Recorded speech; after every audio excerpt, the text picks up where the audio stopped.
I liken it to a large forest fire with tens of thousands of acres that are on fire. And we hear from the Forestry Service that they've gotten 28% of the fire under control. It's a positive trend, but by the way, we expect high winds and drier temperatures over the next several weeks. Warm temperatures and high winds, I'm talking about school reopenings and university reopenings and things that we know are only going to make things worse. This is complicated because every local epidemic may have its own characteristics.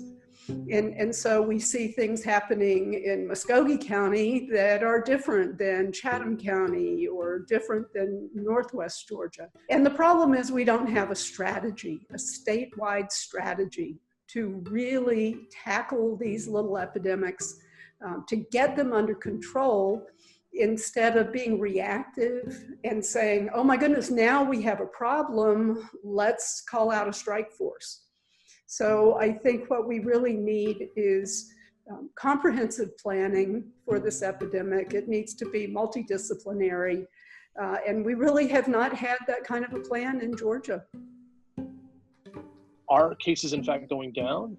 Have we starting to get our arms around this? The reality is we don't know, because the way we're testing is very much a function of who feels sick or who's compelled to go get tested. We're not having a strategic approach to testing and really understanding how prevalent is the virus.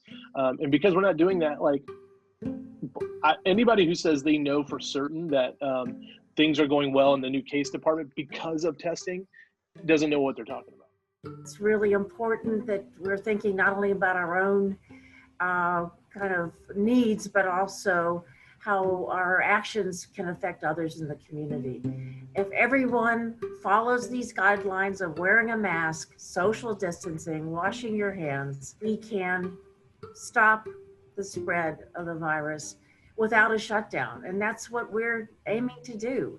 The two most concerning events that are on our horizon in the next month are the school reopenings and Labor Day holiday. We need to be aware of how fragile our current situation is, and it can turn the other direction very fast. The unfortunate thing is because of our testing backlogs, we may not appreciate how big things are until 2 to 3 weeks after. And so it's really important that we not, as optimistic as we want to be, we absolutely cannot afford to give up what we've gained.